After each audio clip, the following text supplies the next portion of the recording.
J'envoyais rentrer.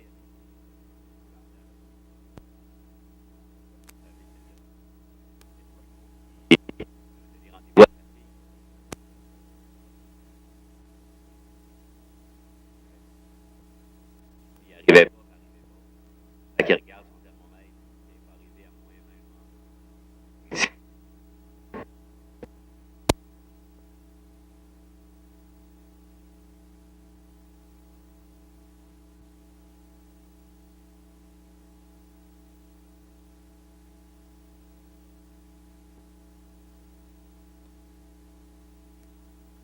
une des belles prières. Prière de foi et de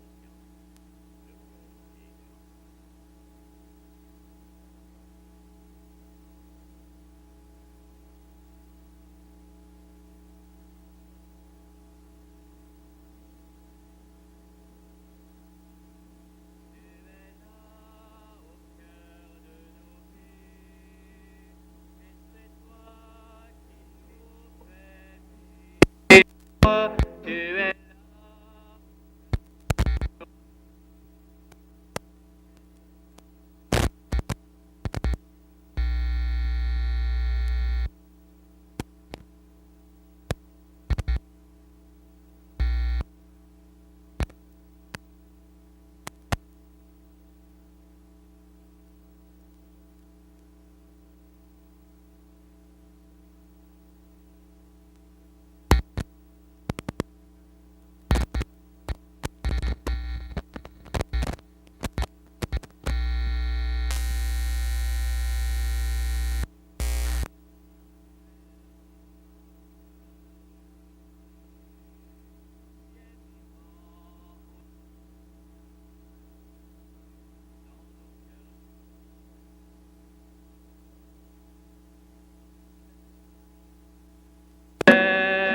là dans tous les ciels de nos voyages.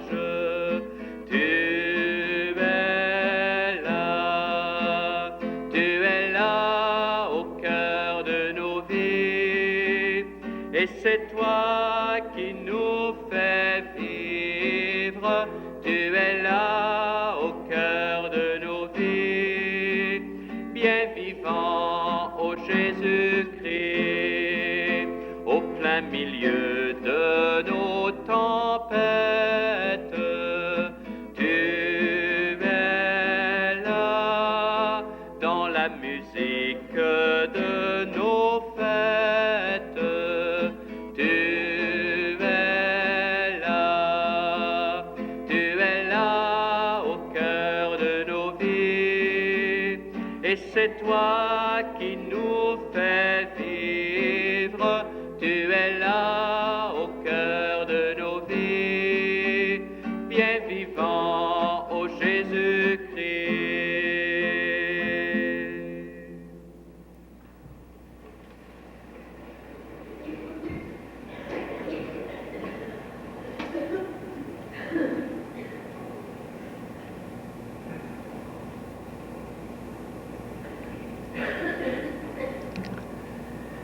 Je m'en voudrais de terminer cette retraite aujourd'hui sans vous parler un petit peu d'un sujet qui me tient passablement à cœur personnellement, sujet qui est bien important aussi dans toute vie chrétienne, la prière.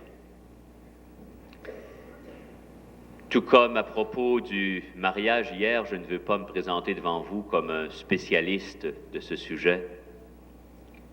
Je pense, moi, qu'un spécialiste de la prière, ça n'existe pas. On a tous notre façon de prier, vous avez la vôtre, j'ai la mienne.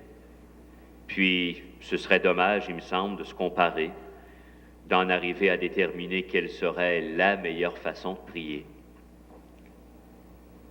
Je ne voudrais pas non plus qu'on tombe dans le piège de se donner des petites recettes de prière, des petits trucs qui nous assureraient une prière bien faite à tout coup. Dans ce domaine, vous le savez déjà, il n'y a pas de truc. On dirait que c'est une espèce d'état, c'est une espèce d'être, où il faut que chacun d'entre nous fasse sa propre expérience, faut apprendre au fil de nos ans à se laisser saisir par Dieu, à se laisser découvrir par lui et à le découvrir. Alors, ce que j'aimerais faire avec vous, bien simplement, ce serait de vous partager un peu ma façon à moi de prier. Je devrais même dire la façon dont j'essaie de prier, parce que j'y réussis pas aussi souvent que je voudrais. Je le fais un petit peu sur le ton de la confidence, parce que parler de sa prière, c'est parler de son intimité. Il y a seulement Dieu et moi qui sommes au courant de la façon dont on se parle tous les deux. Toute l'image que je me fais de lui dans ma tête, les mots que j'emploie quand j'ai à parler avec lui, c'est quelque chose de très intime, ça, vous pourriez en dire autant. Hein. On ne partage pas ça avec les autres. Ben moi, je veux le faire d'une façon toute simple cet après-midi, puis si ça peut soutenir votre prière, si ça peut la nourrir un peu, tant mieux. Personnellement, moi, j'aime bien partir de cette idée à propos de laquelle on a réfléchi passablement hier au sujet du mariage, à savoir que entre deux personnes, si on veut qu'une amitié ou un amour grandisse, c'est nécessaire qu'il y ait de la communication entre les deux personnes. La personne que j'aime, que ce soit par amitié ou par amour, le temps ne me paraît pas long avec elle ou avec lui. Même je recherche toutes les occasions pour être en sa compagnie, je provoque même des occasions. J'ai toujours des choses à lui dire, c'est toujours agréable de l'écouter, et même nos silences ne sont pas lourds parce que deux amis ou deux amoureux se comprennent même avec les yeux. Ça paraît peut-être un peu simpliste, mais moi je me dis qu'avec Dieu, c'est la même affaire. Plus je vais passer du temps en sa présence, à lui parler, puis à prendre le temps aussi de l'écouter me parler, parce que Dieu parle, plus Dieu va devenir quelqu'un d'important dans ma vie. Et je dirais pas juste quelqu'un d'important, va devenir un ami, un partenaire, un confident, comme je ne peux pas en trouver d'égal sur terre. Un type à qui je peux tout dire, mes coups durs comme mes joies, mes échecs comme mes réussites, mes appréhensions, mes craintes.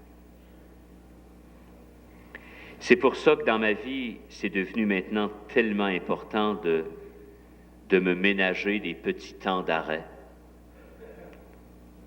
À force de faire cette petite prière à la radio, moi, depuis des années, je m'arrête. Ça m'a rendu bien service aussi. Ça m'a forcé, moi aussi, à m'arrêter.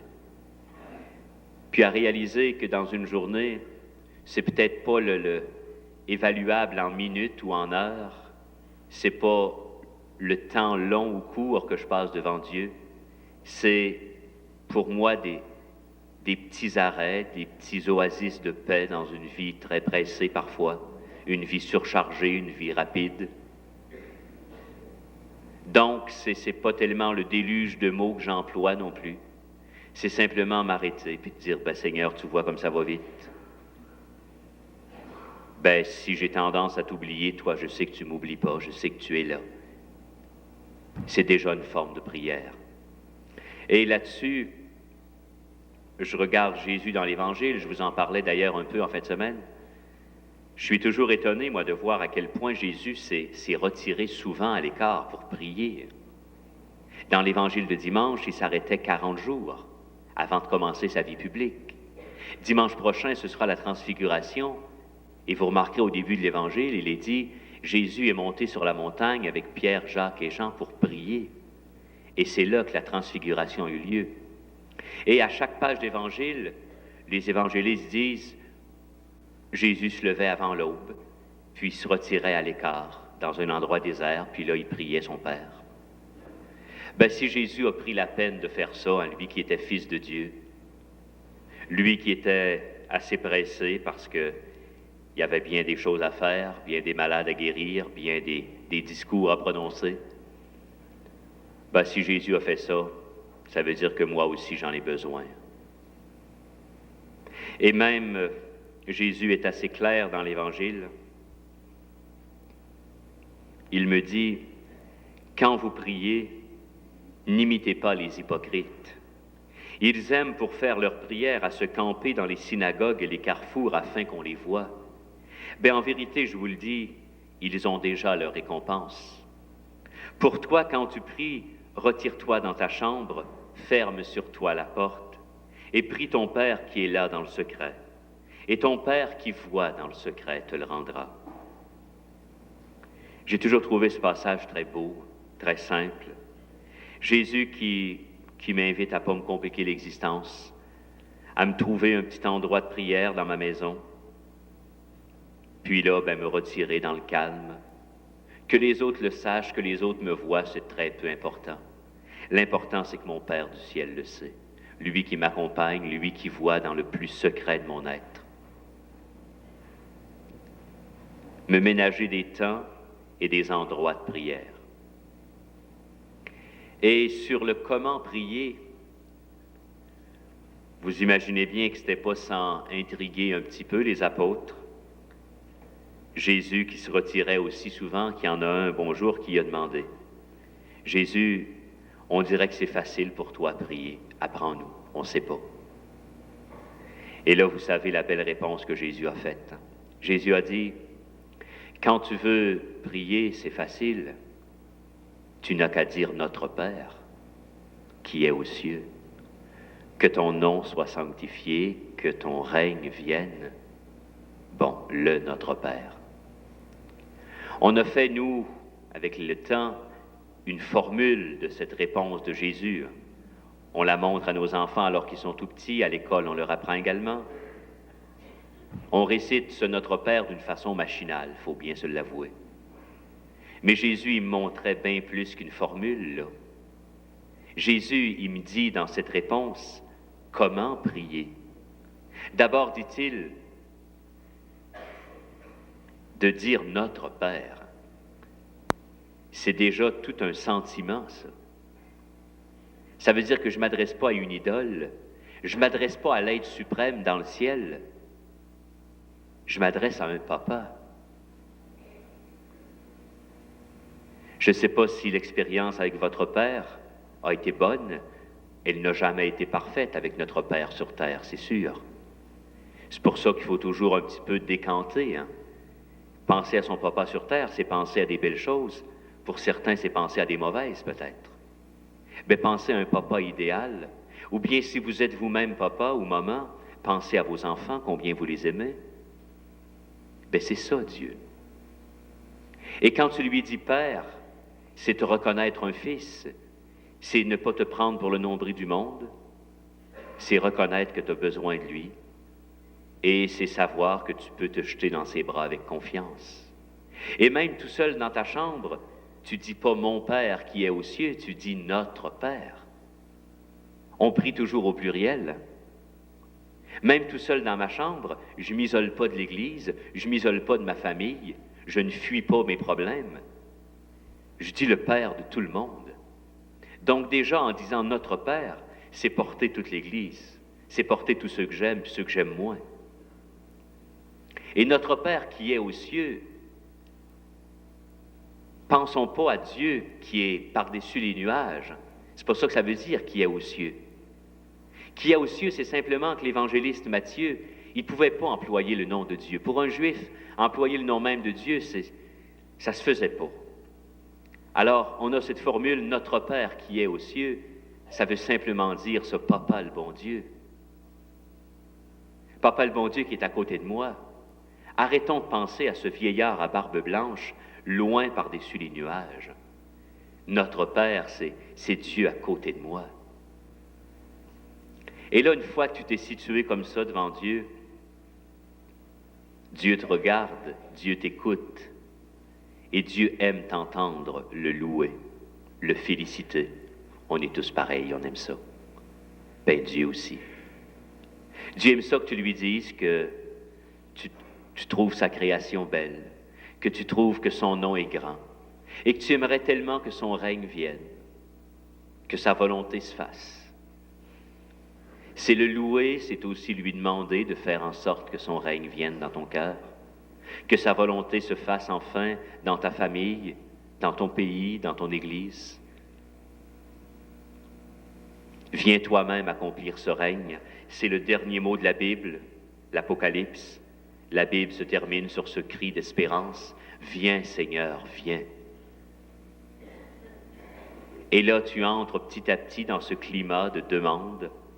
Ayons pas peur de demander. Et quand j'entends des gens dire, moi, je fais juste louer le Seigneur. C'est beau, mais il faut demander. On est des petits-enfants. Puis des enfants, ça quémande la journée longue. Regardez les psaumes, c'est les prières de la Bible, ça. 95% du temps, ces psaumes-là, c'est quoi? C'est des cris, c'est des demandes, c'est des appels au secours. Délivre-moi, viens me sauver. C'est ça, les psaumes. C'est ça la prière que Dieu veut qu'on fasse. Et les demandes que Jésus aime, qu'on demande au Père, c'est d'abord le pain. Donne-moi mon pain, Seigneur. Donne-moi pas mon pain pour des semaines d'avance. Jésus ne m'invite pas à ramasser des trésors. Jésus m'invite à me fier quotidiennement. Donne-nous aujourd'hui. C'est une invitation à prier à chaque jour, puis c'est une invitation à prendre au sérieux l'appel de Jésus. À chaque jour suffit sa peine. Aujourd'hui, Seigneur, je sais que tu vas me donner ce pain. Demain, je vais te le demander, puis tu seras encore là. Donne-moi mon pain, puis le pain, c'est quoi? C'est à partir du pain sur la table, c'est à partir de la santé pour gagner ce pain. C'est tout ce dont j'ai besoin pour être heureux. C'est ce besoin si grand d'aimer, d'être aimé. On est tous des quémandeurs d'amour. Allons la puiser à la vraie place. Une fois qu'on aura fait nos expériences, qu'on aura réalisé que le vrai amour, encore une fois, il n'est pas dans nos salons-bars, il n'est pas dans tous nos gadgets électroniques, il est en Dieu. N'ayons pas peur de le demander à Dieu, ce pain. Et ensuite, c'est inévitable, Jésus m'invite à demander pardon. Pardonne-moi, Père. Je suis tellement peu attentif à faire ta volonté, je suis tellement peu attentif à te voir présent dans mes frères, je les offense tellement souvent, je les blesse, je les détruis. Je te demande de me pardonner. Puis Dieu ne s'énerve pas parce qu'on est pécheur, voyons, il est justement venu sur terre parce qu'on l'était. Pardonne-moi. Dieu s'énerverait, je pense, s'il voyait que tous ses enfants essaient de s'en sortir sans lui, essaient d'aller chercher leur bonheur ailleurs, ne lui demandaient pas pardon, mais essayaient de s'en relever tout seuls avec leurs gros sous, ou leurs expériences, ou leurs diplômes. Et enfin, délivre-moi du mal. Qui parmi nous n'a pas un esclavage? Qui n'a pas un traumatisme ou un complexe dont il voudrait être libéré? Qui n'a pas une souffrance qui le gronde, qui le gruge? Délivre-moi. C'est Dieu qui délivre. Me semble que je l'ai assez dit, puis je ne vous l'ai pas appris, vous le saviez. Notre Dieu, c'est un Dieu qui nous fait faire des Pâques. C'est un Dieu qui se plaît à nous délivrer. N'ayons pas peur de lui confier de l'ouvrage. Si on essaye de se délivrer tout seul tout le temps, Dieu, il n'y a pas de place dans ça. Délivre-moi de tout mal, de tout ce qui me ronge, de tout ce qui me trouble, de tout ce qui me rend cafardeux, de tout ce qui m'angoisse. Et c'est une façon de prier que Jésus reprend maintes et maintes fois dans l'Évangile.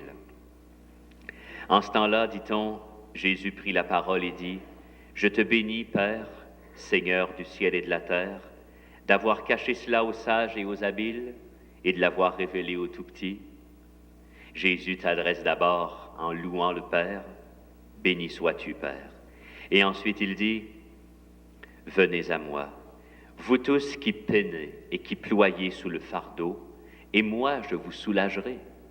Chargez-vous de mon joug, mettez-vous à mon école, car je suis doux et humble de cœur, et vous trouverez soulagement pour vos âmes. Oui, mon joug est aisé, mon fardeau léger. » Il n'y a pas de plus belle phrase dans tout l'Évangile. Jésus qui me dit, « Ayez pas peur de venir déposer votre fardeau. » C'est ça notre grande force à nous, chrétiens. c'est que malgré notre faiblesse, malgré notre péché, malgré notre égoïsme, on sait qu'on a Jésus avec nous. Jésus qui est capable de porter notre croix.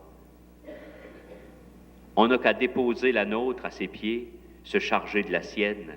Et la sienne, dit-il, c'est la croix de l'amour. C'est une croix facile à porter. Ça me fait toujours sourire, moi, quand quelqu'un qui a pris ses distances par rapport à l'Église dit, un fardeau de moins à porter, hein, pas besoin d'aller à la messe, pas besoin de prier. Pauvre lui. C'est n'avoir rien compris. Pour moi, croire en Dieu, c'est pas un fardeau de plus, au contraire, hein, c'est de savoir que je peux déposer mon fardeau. C'est de savoir que je ne suis pas tout seul. C'est habituellement aussi la grande leçon que je retire, moi, quand je vais visiter des malades. Très souvent, c'est des bons grands-papas, des bonnes grand-mamans. Je vois bien dans leurs rides qui ont souffert dans leur vie. Ils n'ont pas besoin de me le dire, la vie n'a pas toujours été rose. Ils en ont connu des crises pires que les nôtres. Mais ils disent, on a eu le bon Dieu, puis on a passé à travers. C'est ça, passer à travers, la Pâque. Alors, dans ce sens, prier, pour moi, c'est un repos.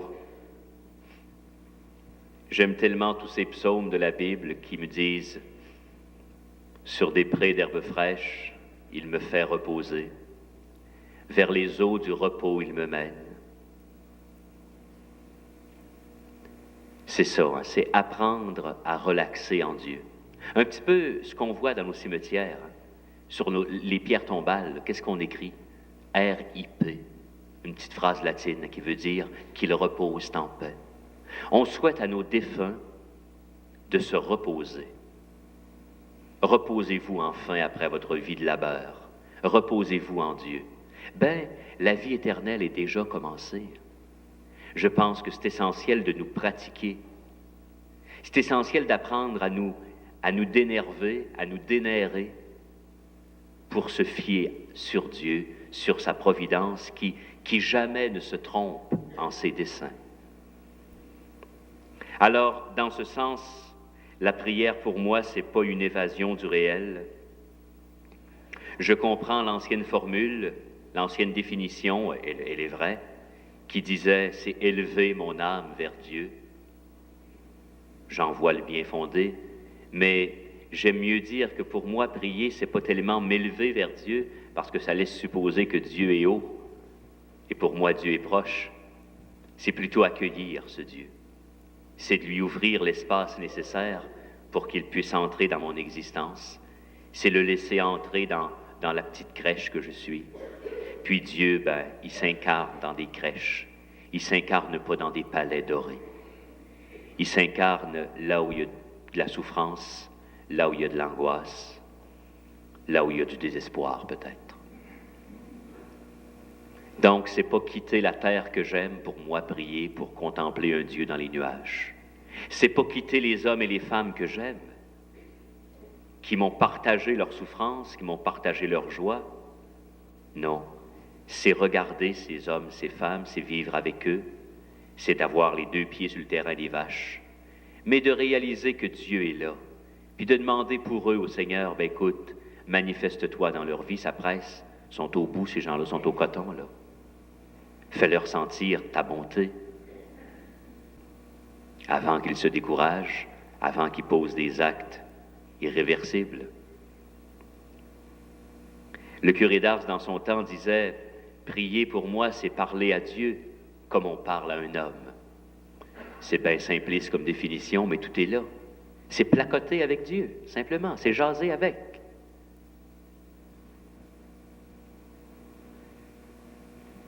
Et pour ça, attendons pas d'être parfaits parce qu'on ne priera pas souvent. Hein.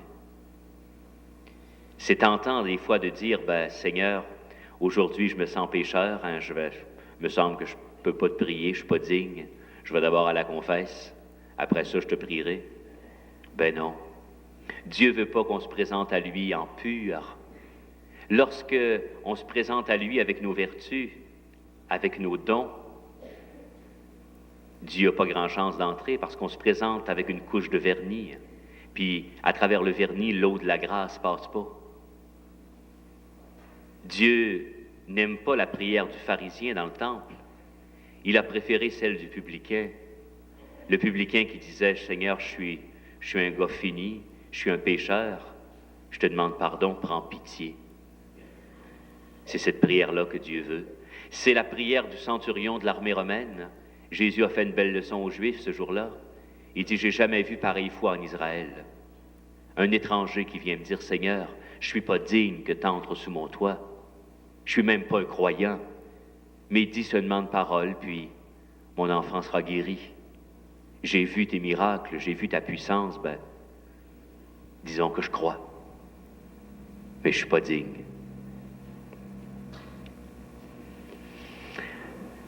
Puis attendons pas non plus d'avoir des petites chaleurs en dedans. C'est pas souvent que Dieu se manifeste sensiblement.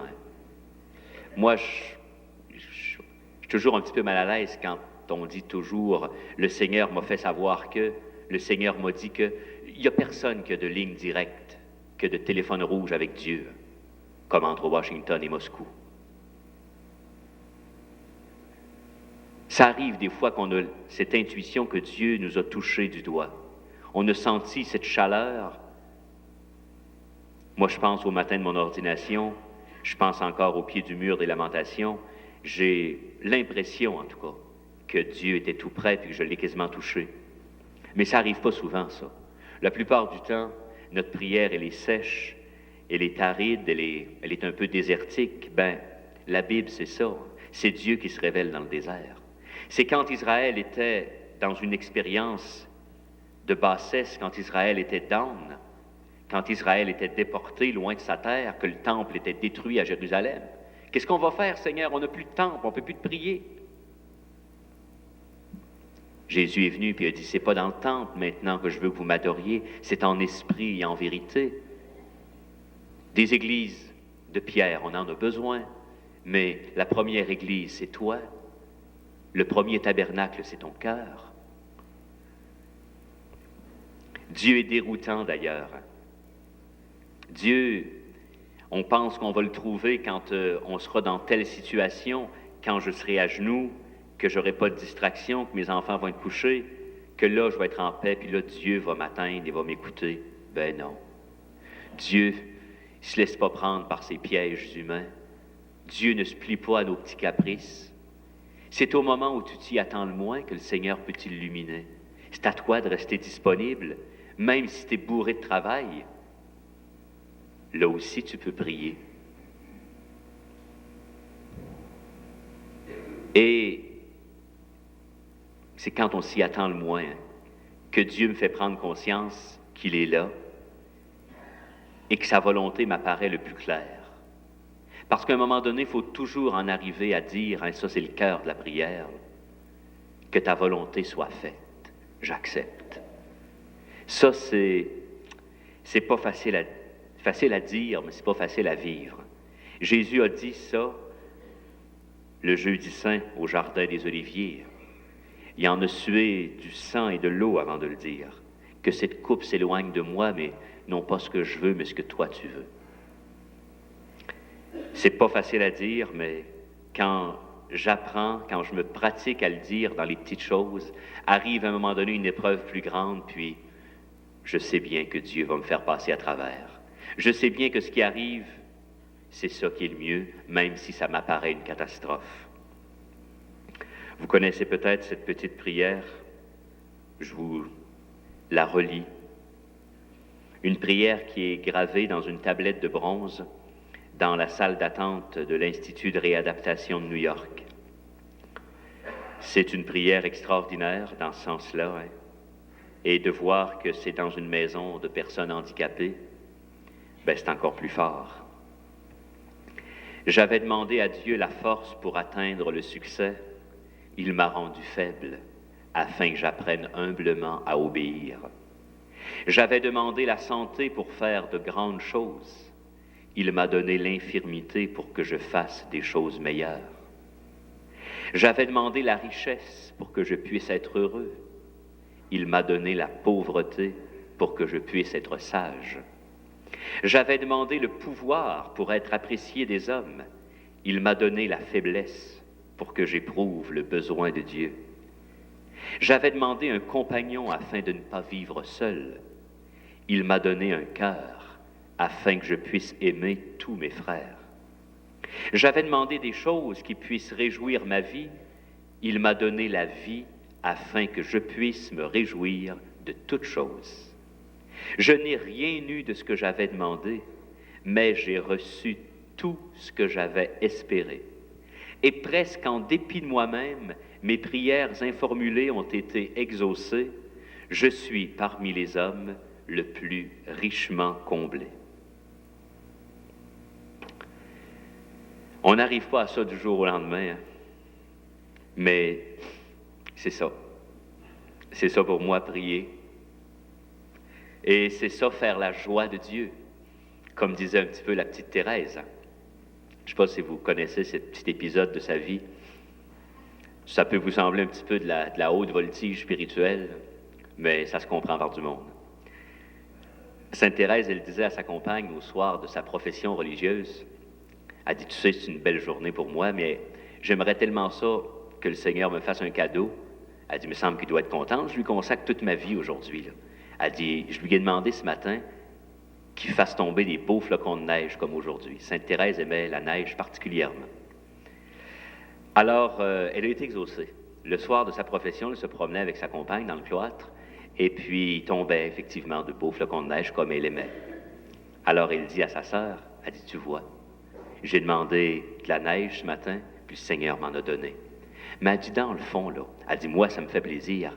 Mais elle dit, si j'y ai demandé ça, c'était pour y faire plaisir à lui. Elle dit, je savais qu'il serait tellement content de me faire un cadeau le jour de ma profession que je ne voulais pas le priver de cette joie-là. Ça paraît peut-être niaiseux, mais c'est ça. On le sait comment est-ce que ça fait plaisir de donner un cadeau à quelqu'un. Bien, Sainte Thérèse